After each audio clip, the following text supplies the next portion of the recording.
क्या आपको पता है कि ब्रह्म मुहूर्त सिर्फ एक समय नहीं बल्कि जीवन का सबसे बड़ा रहस्य है? क्या आपने कभी सोचा है कि क्यों ऋषि मुनि, योगी और स्वयं भगवान विष्णु तक इस विशेष समय को इतना महत्वपूर्ण मानते थे? आज हम आपको एक ऐसी दिव्य कथा सुनाने जा रहे हैं जिसे सुनकर आपकी आंखें खुल जाएंगी, आपका मन जाग उठेगा और आपके भीतर एक नई ऊर्जा का संचार होगा। यह सिर्फ एक कहानी नहीं बल्कि एक ऐसा गुप्त ज्ञान है जिसे जानने के बाद आपका जीवन पहले जैसा नहीं रहेगा। आपने शायद सुना होगा कि ब्रह्म मुहूर्त में उठने से बुद्धि तेज होती है, शरीर स्वस्थ रहता है और सफलता प्राप्त होती है।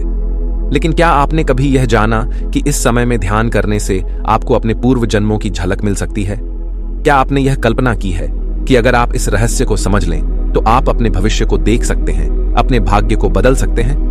आज हम आपको एक ऐसी रहस्यमयी कथा सुनाएंगे जिसमें एक राजा ने 7 रात्रियों तक ब्रह्म मुहूर्त में जागकर ऐसे अनुभव किए जो साधारण मनुष्य के लिए असंभव है। यह कहानी साधारण नहीं है, यह वह रहस्य है जिसे स्वयं भगवान विष्णु ने नारद को बताया था। इसमें कालचक्र का भेद है, पूर्व जन्मों की गाथा है, मृत्यु का रहस्य है और वह परम सत्य है जो केवल कुछ गिने चुने ज्ञानी ही जान पाए हैं। अगर आप इस पूरी कथा को ध्यान से सुनेंगे तो शायद आपको भी वह ज्ञान प्राप्त हो जाए जो जीवन और मृत्यु से परे है।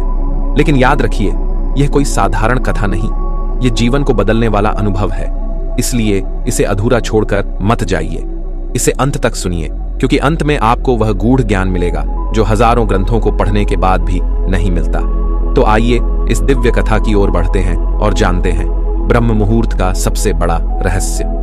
सत्यलोक के दिव्य वातावरण में एक दिन नारद मुनि भगवान विष्णु के समक्ष उपस्थित हुए। उनकी वीणा से मधुर ध्वनि गूंज रही थी, लेकिन उनके हृदय में एक जिज्ञासा थी। वे भगवान विष्णु के चरणों में प्रणाम कर बोले, हे प्रभु, मैंने अनेक पुराणों, वेदों और शास्त्रों का अध्ययन किया है, किंतु एक प्रश्न मेरे मन में बार बार उठता है। जब मैं पृथ्वी लोक पर जाता हूं तो देखता हूं कि कुछ मनुष्य अलौकिक तेज से संपन्न होते हैं। उनका मन शांत, शरीर निरोग और बुद्धि प्रखर होती है। वहीं कुछ लोग आलस्य, दुख और अशांति में लिप्त रहते हैं। इस अंतर का कारण क्या है? क्या इसका संबंध जागरण के समय से है? क्या ऐसा कोई विशेष समय है जब ब्रह्मांड की दिव्य ऊर्जा मानव के लिए सहज सुलभ हो जाती है? भगवान विष्णु मंद मुस्कान के साथ बोले, हे नारद, तुमने बहुत ही गूढ़ प्रश्न किया है। यह भेद साधारण नहीं बल्कि अत्यंत महत्वपूर्ण है। इसका रहस्य ब्रह्म मुहूर्त में छिपा हुआ है। यह वह समय है जब ब्रह्मांड की समस्त सकारात्मक ऊर्जा पृथ्वी पर बहने लगती है। यह मुहूर्त देवताओं, ऋषियों और सिद्ध पुरुषों का प्रिय समय है। इस काल में जो जागता है वह स्वयं ब्रह्मांड की दिव्यता को अपने भीतर समाहित कर सकता है। नारद मुनि ने फिर प्रश्न किया, हे प्रभु, यदि ब्रह्म मुहूर्त इतना शक्तिशाली है तो कृपया मुझे एक ऐसी कथा सुनाइए जिससे इसका वास्तविक प्रभाव स्पष्ट हो सके। भगवान विष्णु बोले, हे नारद, ध्यान पूर्वक सुनो। मैं तुम्हें एक अत्यंत प्राचीन कथा सुनाने जा रहा हूं जिसे सुनकर तुम स्वयं ब्रह्म मुहूर्त की महिमा को समझ सकोगे। यह कथा एक ऐसे राजा की है जो ब्रह्म मुहूर्त के प्रभाव से जीवन मृत्यु के बंधनों को पार कर सका। बहुत समय पहले की बात है। पृथ्वीलोक पर सौम्य नगर नामक एक समृद्ध राज्य था। इस राज्य का राजा चंद्रकेतु था, जो पराक्रमी, न्यायप्रिय और विद्वान था। उसकी प्रजा उससे अत्यंत प्रेम करती थी, क्योंकि वह न केवल एक कुशल योद्धा था बल्कि संतों और आर्षियों का सम्मान भी करता था। परंतु एक समस्या थी, राजा का मन सदैव अशांत रहता था। अपार वैभव, शक्ति और भोग विलास होने के बावजूद भी उसे शांति नहीं मिलती थी। राजमहल में सुख सुविधाओं की कोई कमी नहीं थी, लेकिन जब भी वह रात्रि को सोता तो उसे अजीब अजीब स्वप्न आते। कभी वह देखता कि वह एक अंधकारमय गुफा में फंसा है, कभी ऐसा प्रतीत होता कि कोई अदृश्य शक्ति उसे पुकार रही है, किंतु वह उसे देख नहीं पाता। समय बीतता गया और राजा की यह अशांति बढ़ने लगी। उसने अपने दरबार के विद्वानों, ब्राह्मणों और ज्योतिषाचार्यों को बुलाकर अपनी समस्या का समाधान पूछा। सभी ने अपने अपने मत दिए, किंतु किसी के पास सटीक उत्तर नहीं था।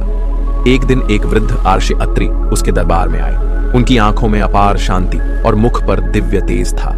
राजा ने हाथ जोड़कर कहा, हे ऋषिवर, मैं दिन रात भोग विलास में लिप्त रहने वाला राजा हूं, परंतु न जाने क्यों मेरे मन को शांति नहीं मिलती। कृपया मुझे इस दुख से मुक्त होने का उपाय बताइए। आर्षि अत्रि कुछ क्षण चुप रहे, फिर बोले, हे राजन, तुम्हारी समस्या का समाधान केवल एक ही है। तुम्हें ब्रह्म मुहूर्त में जागने और साधना करने का अभ्यास करना होगा। यही वह समय है जब परमात्मा स्वयं अपनी दिव्य ऊर्जा इस संसार में प्रसारित करते हैं। जो इस समय का लाभ उठाता है वह अपने समस्त पापों से मुक्त होकर मोक्ष के मार्ग पर बढ़ता है। राजा चौंक उठा। उसने पहले कभी इस विषय में नहीं सुना था। उसने पूछा, हे ऋषिवर, क्या मात्र ब्रह्म मुहूर्त में जागने से मेरी समस्या का समाधान हो सकता है? यह कैसे संभव है? ऋषि मुस्कुराए और बोले, राजन, संसार में प्रत्येक वस्तु का एक निश्चित समय होता है।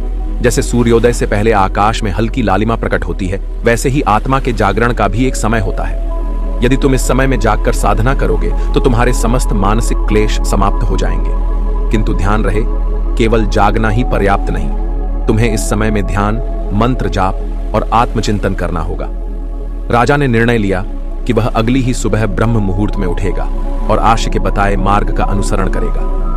अगली भोर जब पूरा महल गहरी नींद में था, राजा चंद्रकेतु अपनी शैया से उठा। उसने देखा कि आकाश में हल्की चांदनी फैली थी और ठंडी हवा बह रही थी। उसने गंगा जल से स्नान किया और ध्यान करने बैठ गया।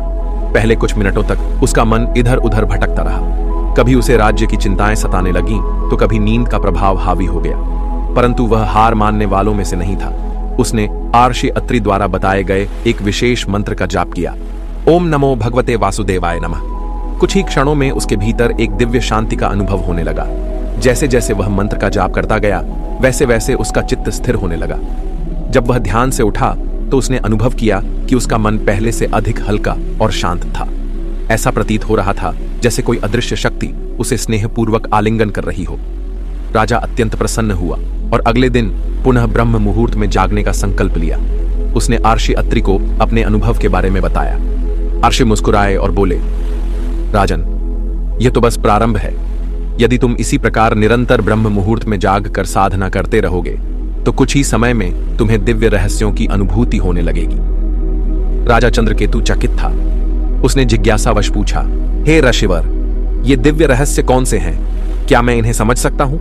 ऋषि अत्रि ने एक गहरी सांस ली और बोले, इसका उत्तर मैं तुम्हें अगले कुछ दिनों में दूंगा, किंतु पहले तुम्हें 7 रात्रियां लगातार ब्रह्म मुहूर्त में जागकर ध्यान करना होगा। यदि तुम इस परीक्षा में सफल हुए तो तुम्हें वह रहस्य मिलेगा जो समस्त संसार के लिए दुर्लभ है। राजा ने संकल्प लिया कि वह इस परीक्षा को अवश्य पूर्ण करेगा। अगले 7 दिनों तक वह नियमित रूप से ब्रह्म मुहूर्त में उठेगा, ध्यान करेगा और आर्षि अत्रि के बताए मार्ग पर चलेगा। दूसरी रात जब राजा ने ध्यान करना शुरू किया तो उसे एक अद्भुत अनुभूति हुई। पहले तो मन में असंख्य विचार उमड़ने लगे, राज्य की सुरक्षा, प्रजा के कल्याण, भविष्य की योजनाएं। किंतु जैसे ही उसने अपनी दृष्टि को स्थिर किया और आर्षि अत्रि द्वारा दिया गया मंत्र दोहराने लगा, ओम नमो भगवते वासुदेवाय, वैसे ही उसके भीतर एक अजीब सी शांति फैलने लगी। अचानक उसे प्रतीत हुआ जैसे वह अपने शरीर से परे जा रहा है। उसका मन हल्का हो गया और उसने एक विशाल प्रकाशमयी चक्र को अपने सामने घूमते हुए देखा। वह चक्र निरंतर गतिमान था, कभी तेज कभी मंद। उसी समय उसे एक दिव्य स्वर सुनाई दिया, हे राजन, यह जो तुम देख रहे हो वह काल चक्र है।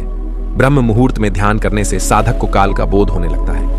वही काल जो जन्म, मरण और पुनर्जन्म के बंधनों को निर्धारित करता है। यदि तुम इस साधना को 7 दिन तक निरंतर जारी रखोगे तो तुम्हें काल के रहस्यों की अनुभूति होगी। राजा चौंक कर ध्यान से बाहर आ गया। उसकी सांस तेज चल रही थी, लेकिन मन अत्यंत हल्का था। यह एक विलक्षण अनुभव था जिसे उसने पहले कभी महसूस नहीं किया था। तीसरी रात जब राजा ध्यान में बैठा तो इस बार वह सहज रूप से समाधि में चला गया। कुछ ही क्षणों में उसने स्वयं को किसी अन्य स्थान पर पाया।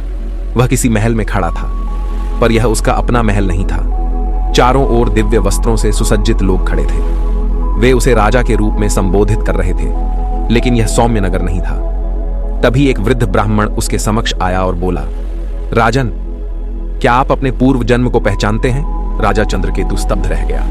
उसने अपने चारों ओर देखा और उसे आभास हुआ कि यह कोई और समय है, कोई और जन्म। तभी दिव्य स्वर फिर गूंजा, ब्रह्म मुहूर्त में साधना करने से मनुष्य को अपने पूर्व जन्मों की स्मृति प्राप्त हो सकती है।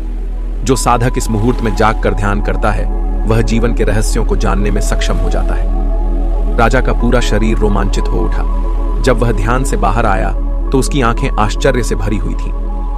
क्या सचमुच ब्रह्म मुहूर्त इतना शक्तिशाली है कि यह मनुष्य को उसके जन्मों का रहस्य प्रकट कर सकता है? उसे यह जानने की तीव्र इच्छा हुई कि अगले दिन की साधना में उसे और क्या अनुभव होगा। चौथी रात राजा ने जैसे ही ध्यान करना शुरू किया, उसे अपने हृदय में एक दिव्य प्रकाश का अनुभव हुआ। यह प्रकाश अत्यंत कोमल किंतु असीम ऊर्जा से भरा हुआ था। तभी एक गूंजता हुआ स्वर सुनाई दिया, हे राजन, यह प्रकाश तुम्हारी आत्मा का वास्तविक स्वरूप है। मनुष्य अपने शरीर को ही सत्य मानकर चलता है, किंतु आत्मा ही उसका वास्तविक अस्तित्व है।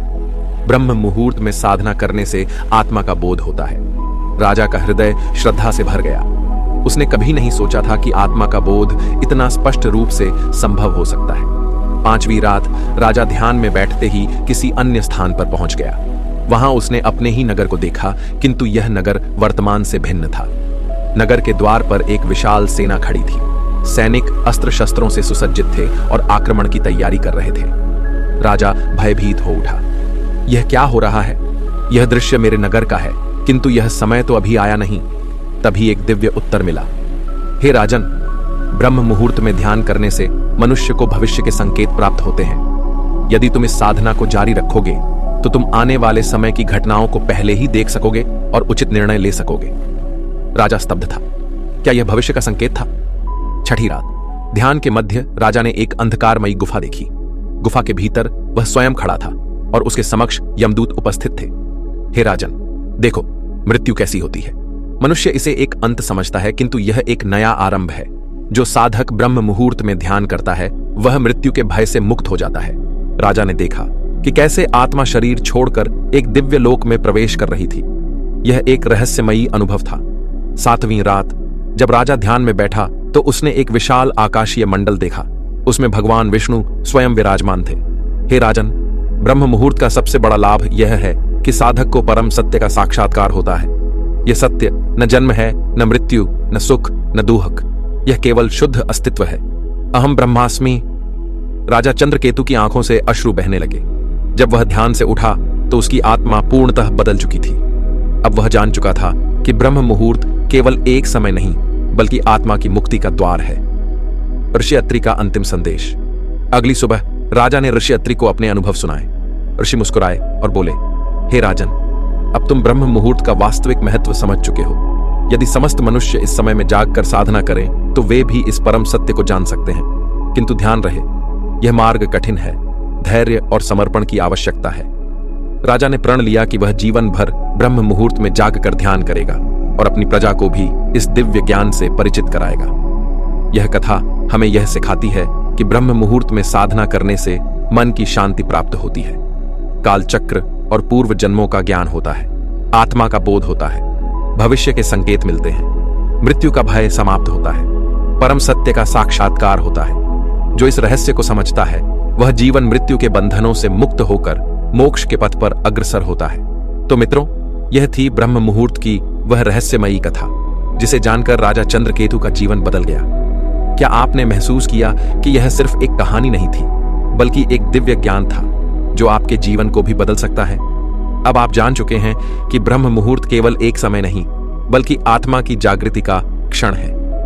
यह वह पल है जब आप अपने भीतर छुपे रहस्यों को जान सकते हैं, अपने पूर्व जन्मों की झलक पा सकते हैं और भविष्य की झलक देख सकते हैं। यह समय केवल योगियों और सन्यासियों के लिए नहीं है बल्कि हर उस व्यक्ति के लिए है जो अपने जीवन में उन्नति, शांति और सफलता चाहता है। लेकिन मित्रों, यह ज्ञान तभी प्रभावी होगा जब आप इसे अपने जीवन में अपनाएंगे। सिर्फ सुन लेने से कुछ नहीं होगा। क्या आप तैयार हैं? क्या आप प्रतिज्ञा करते हैं कि कल से नहीं अभी से आप ब्रह्म मुहूर्त में उठकर इस साधना को अपनाएंगे? अगर हाँ तो कमेंट में लिखिए, मैं ब्रह्म मुहूर्त की शक्ति को अपनाने के लिए तैयार हूं। यह सिर्फ शब्द नहीं होंगे बल्कि आपकी आत्मा के जागरण का संकल्प होगा। अगर आपको यह कथा पसंद आई तो इसे अधिक से अधिक लोगों तक पहुंचाइए, क्योंकि जब यह ज्ञान फैलेगा तभी अज्ञान का अंधकार मिटेगा। और अगर आप चाहते हैं कि हम इसी तरह के और रहस्यमयी और दिव्य ज्ञान से भरे वीडियो आपके लिए लाते रहें तो इस वीडियो को लाइक करें, चैनल को सब्सक्राइब करें और बेल आइकन दबाना न भूलें, ताकि जब भी हम कोई नया ज्ञान लेकर आए वह सबसे पहले आप तक पहुंचे। हम फिर मिलेंगे एक और रहस्यमयी ज्ञानवर्धक कथा के साथ। तब तक के लिए ध्यान रखिए, जागते रहिए और अपने जीवन को ब्रह्म मुहूर्त की दिव्यता से भर दीजिए। धन्यवाद।